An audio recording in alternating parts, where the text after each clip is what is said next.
Bismillahirrahmanirrahim. Yang dibawakan oleh Syekhul Islam Ibnu Taimiyah adalah ayat dalam surah An-Nisa. Ayat yang menunjukkan bahwasanya Allah Subhanahu wa taala mempunyai sifat al-ghadab, sifat kemurkaan, was-sukhtu, dan sifat membenci. Tidak sebagaimana Al-Mu'tazilah, Al-Jahmiyah dan Asy'ariyah. Mereka menafikan dan mendakwin sifat-sifat tersebut. Kata mereka, kalau Allah disifatkan dengan sifat murka, membenci, tidak suka, ini mengharuskan akan kesamaan dengan Allah, akan kesamaan Allah dengan makhluknya. Dan juga sifat kemurkaan ini adalah sifat yang tidak layak bagi Allah. Ini menurut mereka. Padahal kalau kita melihat ayatnya sangat jelas, Allah Subhanahu wa taala mengatakan wa ghadiballahu, Allah murka kepada mereka. Ayatnya adalah pembahasan seputar barang siapa yang dia membunuh seorang mukmin. Ini ayat teguran dan ancaman bagi orang yang membunuh seorang mukmin dengan sengaja.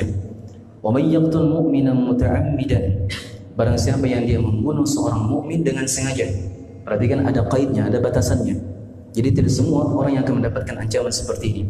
Orang yang akan mendapatkan ancaman, kemurkaan, siksaan yang sangat pedih, bahkan dia disebutkan akan kekal dalam api neraka, adalah orang yang membunuh seorang mukmin dengan sengaja.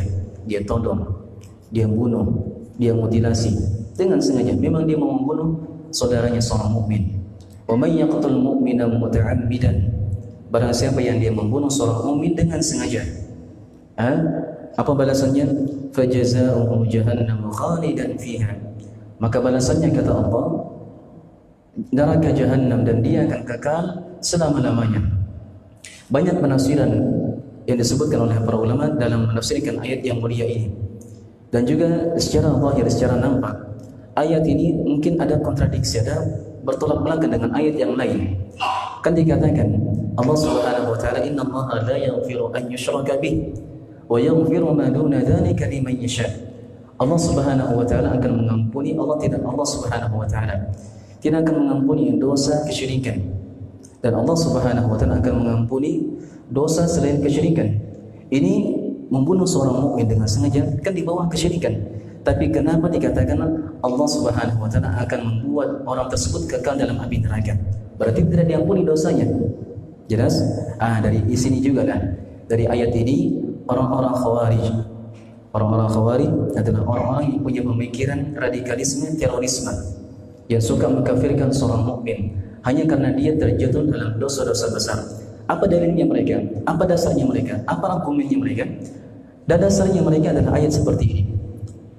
Wa may yaqtul mu'mina muta'ammidan, barang siapa yang dia membunuh seorang mukmin dengan sengaja. Kata mereka orang teroris tadi ini, orang punya pemikiran radikalisme, mereka mengatakan barang siapa yang dia membunuh, ini kan dosa besar, maka dia kafir, keluar dari agama Islam.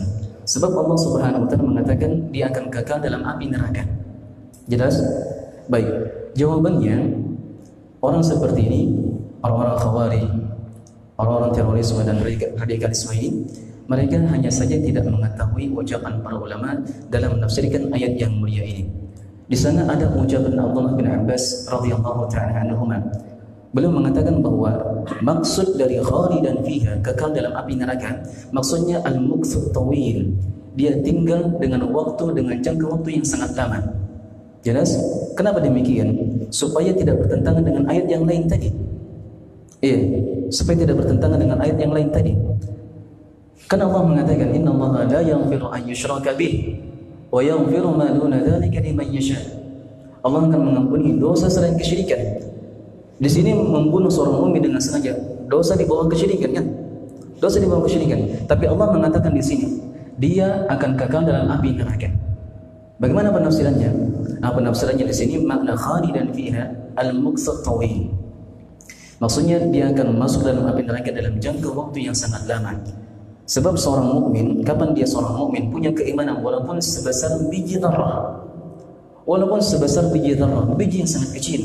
Selama dia punya keimanan, maka dengan keimanan tersebut akan mengeluarkannya dari api neraka. Sebagaimana disebutkan dalam hadis yang sangat panjang diriwayatkan oleh Imam Al-Bukhari dan Imam Muslim, bahwa Allah Subhanahu wa taala memerintahkan kepada para malaikat di akhirat kelak untuk mengeluarkan penduduk neraka yang mempunyai keimanan walaupun sebesar biji zarrah. Jelas? Baik. Di sinilah kita melihat kekeliruan sebagian orang yang menafsirkan bahwasanya orang-orang yang terjatuh dalam dosa besar itu keluar dari agama Islam. Keluar dari agama Islam sehingga mereka mengkafirkannya. Ada di sini juga mereka senang mengkafirkan pemerintah yang tidak berlaku adil, yang senang berbuat kezaliman kepada rakyatnya. Apa dasarnya? Ayat seperti ini. Wa may yaqtul mu'mina muta'ammidan fajazaohu jahannam khalidan fiha wa ghadiba Allahu 'alaihi wa la'anahu wa a'adda lahu 'adaban 'azima. Barang siapa yang dia membunuh seorang mukmin dengan sengaja, maka balasannya kata Allah neraka jahanam dan dia kekal dalam api neraka. Allah akan murka baginya. Dan Allah Subhanahu wa taala akan persiapkan baginya siksaan yang sangat pedih. Berbagai ancaman Allah akan berikan kepada siapa yang membunuh seorang mukmin dengan sengaja.